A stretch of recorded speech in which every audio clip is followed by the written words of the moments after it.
So my name is Lael Lloyd. I'm a nutritional therapy practitioner and a certified autoimmune paleo coach. And we are at a Beyond Concussion meeting. We're meeting at the San Diego Chiropractic Neurology office. And I'm excited to be able to talk to you guys, hopefully help you guys learn a few things. And I want to say thank you to Peggy and Miriam for letting me speak.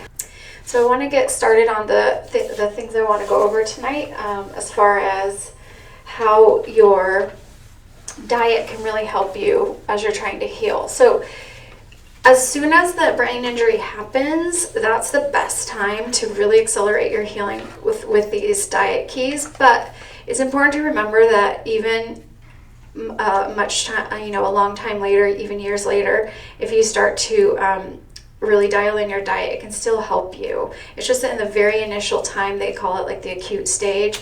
That's the time when your body is just working over, as hard as it can over time to really fix itself. And if you help it at that time, you can even speed up your recovery more. So the three main issues I want to go over are inflammation, nutritional deficiencies, and toxicity. And the first one is inflammation. And when you have a brain injury, you have inflammation. And the thing is, most people already are walking around with inflammation anyways because they're not eating a healthy diet. They have a lot of stress and other things that are causing inflammation. So on top of that, you have a brain injury happening and you already had the inflammation. Now you have more inflammation. And inflammation is supposed to happen when you have an injury, but it's not supposed to keep going. Like at some point it needs to stop. And when it doesn't stop, that's when it causes problems. So with post-concussion syndrome, it's not stopping. And so some things you can do to help it stop are to avoid things that we know cause inflammation. So lots of people already said they know about gluten, but I just want to mention it briefly that it can irritate your gut. So it's important to know like why you're doing this. Like you should cut it out, but why? So it can irritate your gut lining. It can actually cause little tiny holes. Go ahead. It's okay. No problem. So it can actually cause holes in your gut lining, and this happens to, so there's gluten in wheat, but there's also other things in wheat that can be problematic. There's something called wheat germ agglutinin, and there's also there's actually a lot. And so we focus on gluten, but there's other things that can be a problem with wheat. And so some people that aren't celiac can still have gluten sensitivities. They still have gluten issues. It's just maybe not as severe a reaction. It's not something that, immediately they have pain. Maybe it's something else. Maybe their symptoms show up in a different way. So gluten itself can cause issues with your gut lining. And then sugar is also highly inflammatory. And the thing is that our regular, sad, standard American diet has sugar in such high amounts that if we were to really look at our diet like very objectively and be able to start tracking all the sugar that we're eating, we would probably be very surprised. And the thing is that the sugar we have available today is such a processed and such a strong form, like it's just down to the sucrose molecules that people didn't have that available to them in years past, right? So it's like our system has never really adapted to this level of sugar that we're exposing it to, and it's just too much for your body to deal with. But it's just what we're used to now, right? It's just the norm. Like people go and have their supersized sodas and it's like, yeah, we know that the cake and Oreo cookies and, we know those are obvious ones we should be careful of. But there's sugar in so much that people don't realize until they start writing it all down. So even salad dressing, you think salad is the healthiest thing in the world, but lots of people have salad dressing on their salad that actually kind of negates some of the other benefits. So obviously the vegetables have all these vitamins and minerals, but the salad dressing itself can, first of all, have bad oils. It can have lots of sugar. Plus salad dressing itself can be inflammatory and cause issues. So there's some good documentaries on sugar, Fed Up and Sweet Suicide I mentioned. Another thing I want to say about inflammation is that actually any food can cause inflammation to you if you're allergic to it or you have a sensitivity to it. So it's really helpful if you're starting to have issues and you don't know why, like you just know sometimes you're starting to have these weird symptoms after you eat. It's really helpful to keep a diary and try to track when your symptoms are happening. A food journal, not really a diary, right? A food journal. So what you're eating. So you have, and the more detailed you are, the easier it's going to be to figure out. So if you keep a food journal, I think of it as just trying to be a detective and figure it out, like what is causing these symptoms. And the best way to do that is really an elimination diet where you're not eating a ton of different meals, like a ton of different complicated combinations of things, but more simple meals so it's easier to write down what you're eating and then just see how your body's reacting and responding.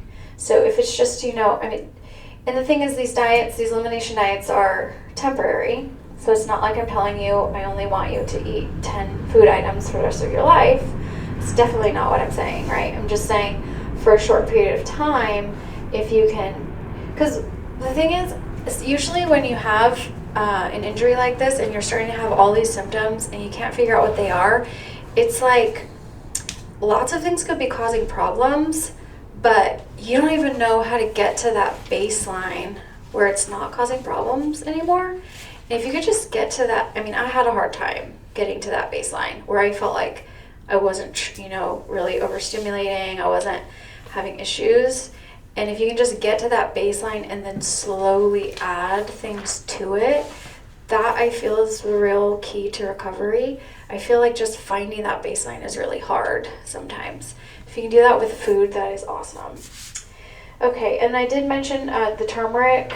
Thing about turmeric in food form, it's really hard to get enough to have good anti-inflammatory properties. So you want to have like capsules, or I know Dr. Earl Binder has a really great product called Turmero that is very concentrated, and it actually did help me a lot get my inflammation down. It's liquid, right? It's liquid, yeah. You have to put it in the refrigerator, yeah. But it's just very concentrated. It worked really well. Okay, so I'm going to move on to nutritional deficiencies.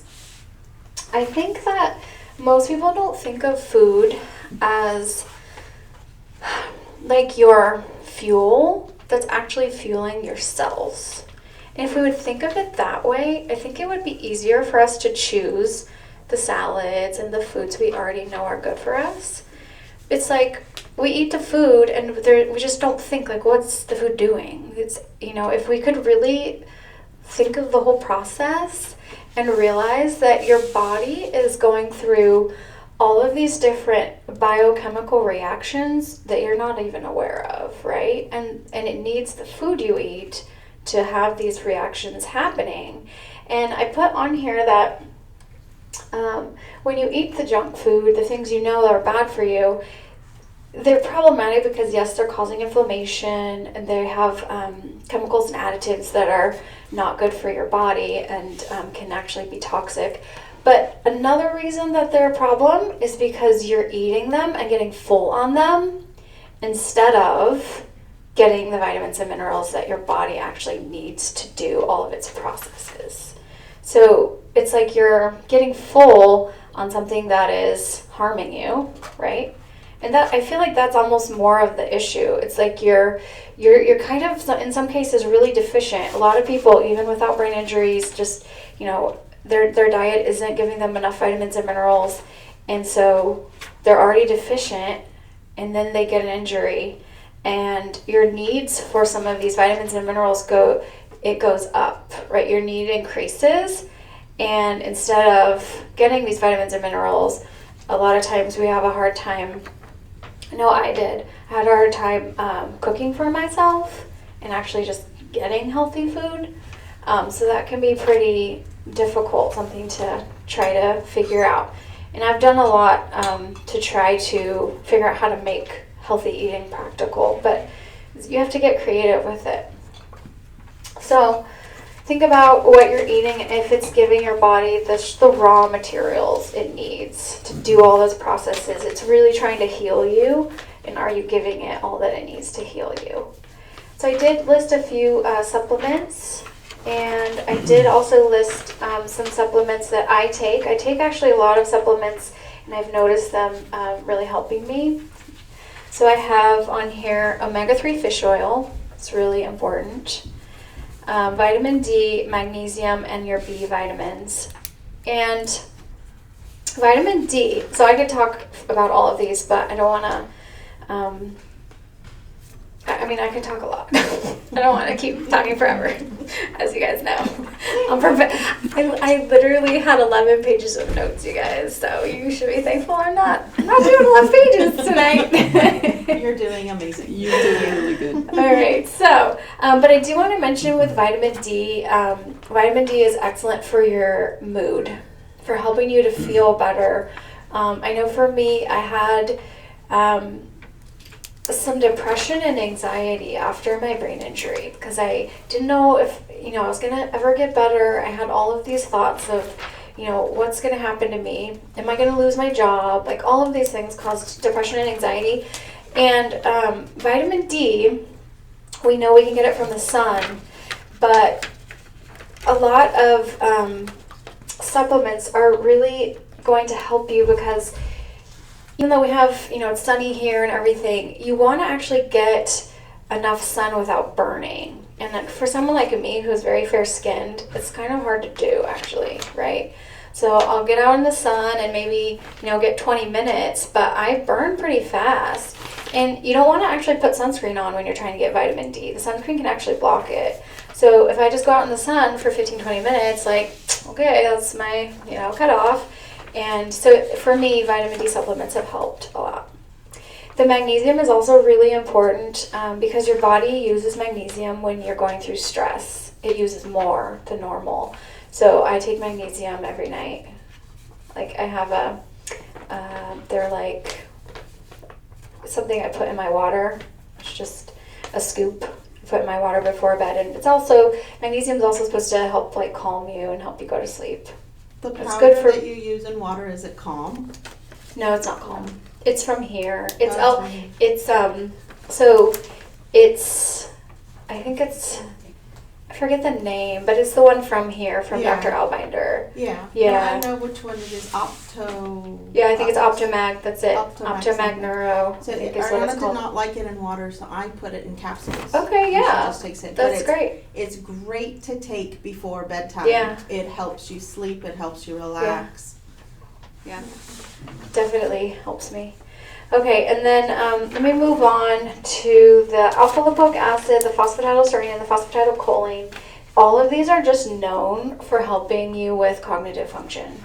So, and especially the phosphatidylserine, there's a lot of studies that show it actually helps you recall names of people, just recall details and facts. So I actually take 3. I forget exact. Oh, it's right here. I brought it. I just wanted to see how many milligrams. So this is 100 milligrams. I take 3 of these a day. And I do a lot of things, so it's hard to tell which ones are helping me really feel sharp and have my memory back. But I think this is one of them that's really helping. All right, and then let's move on to toxicity. So toxicity has to do with diet, but it also has to do with lots of products that we use every day. And I think I'm happy that a lot of people are starting to become more aware of this, but it even gets to levels where the furniture you're using could be sprayed with fire retardant, right? And this could be causing issues. So sometimes people get headaches when they are smelling something that's bothering them. It's because there's all these toxins everywhere, right? And it's causing headaches and issues. So just talking about diet, we want to avoid the chemicals and the additives in our food. So the best guideline for this is read labels. And if there's things in there you don't even understand what it is and it's some kind of chemical, then you probably shouldn't be eating it. It's hard to do because it's in most foods. So you just really have to learn which ones are safe. Like what I've had to do is just trial and error. Believe me, there have been plenty of products. I've gone to Trader Joe's, right? I go to Trader Joe's and I think it's a good product and I put it in my basket and I take it home, I buy it, and then I look at the ingredients closer and I'm like, what did I just buy, right? So that's happened to me a bunch, and at some point you just get used to the ones that you know are safe and healthy. So that's going to help you with toxicity, but I put on here specifically if you're sensitive to smells and if you have strong body odor, that is not something we want to cover up with toxic deodorant. That's what most people do. So your deodorant, even if it has things on it that you don't understand. Now, some of the even natural products will have scientific names we don't understand, but you can usually look them up and figure it out. Just maybe do a little research, see what you're using, because your body is trying to get rid of the toxins through your armpits, through your skin, through your kidneys and liver. And if you're using deodorant that has more chemicals that kind of plug it up, just think about what you're doing, right? So all these toxins are trying to come out, and instead of you letting them come out, you don't want to be embarrassed and smell bad, so you plug it up, and then it's stuck inside you, and it's just toxins stuck, right? So that's super important. Honestly, I used to have very smelly feet. This is way before my brain injury. But I used to have smelly feet, and once I started eating really healthy, that went away. I didn't even think about it. It's just something that naturally happened.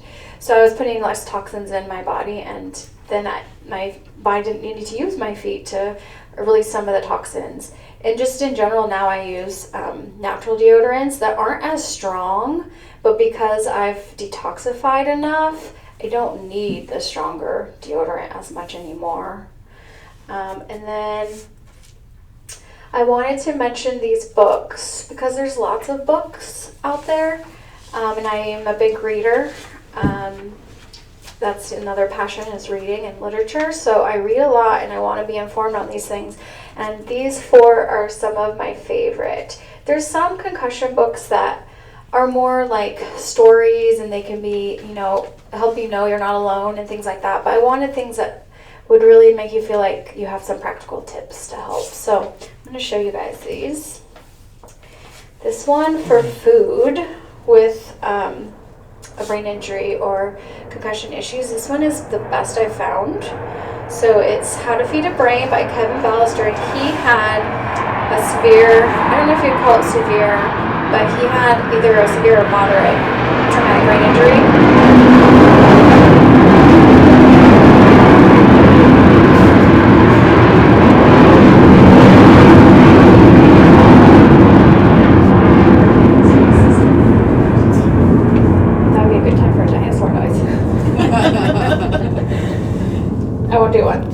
So this book is really good. So he talks about why we need more vegetables, we need healthy fats, and he even talks about people in hospitals who are on feeding tubes and just really the junk that they're fed, and how it would be so much better if they were fed whole foods that were then pureed or put in blender and then fed to them. So this book has a lot of really good information about why we should be eating the way we are, and also he lists some superfoods that he thinks helps, just extra help for healing. This one is written by Dr. Titus Chu, and he's a functional neurologist, just like Dr. Albinder, and actually Dr. Albinder knows him. So this one is really good because it's very simple. It's not simple, the concepts aren't simple, but the way he talks about the concepts are really easy to understand. So I feel like it's just very accessible, and there's little tips in here. One of the things he says is to brush your teeth with your non-dominant hand, and that will help retrain your brain in different ways. Little tips like that really help your brain challenge it a little bit and help it. Yeah, so there's little good tips in here. This one is called New Hope for Concussions, TBI, and PTSD, and this lists a lot of stuff. This one's pretty broad. It mentions food, but it also mentions how sometimes you can go on bioidentical hormone therapy. There's hormone things you should look into if you're having post-concussive syndrome, And he gives a lot of good tips in this book as well. And then the last one is not specifically about concussions. This is just the Whole30, which is basically the paleo diet, but it's a kind of this like phenomenon that went around for a while, and a lot of people got into it because it was like something cool to do, like join a group, and like all these people are doing it at the same time. So it's called the Whole30, and you're supposed to stay on this diet for 30 days. So it's paleo, but they don't let you have like paleo sweets. So if anybody doesn't know what paleo is, you're basically just eating what they would say the caveman used to eat, right? So you eat meat and vegetables, fruit, nuts, and seeds, and that's really all you're supposed to eat. So it sounds like not a lot, but you get really creative in how you can, make pretty tasty meals out of them. So my diet it's really hard to be 100% paleo. To eat out and be 100% paleo is really hard. So I would say my diet is 80 to 85% paleo. But that means I cook a lot of my food at home. And when I eat out, I choose things like Thai food or Mexican food, and I choose corn tortillas, so I'm not getting the wheat from the flour. So that's how I do it. There's different ways to do it, but I also have high fat. I try to keep my fat high.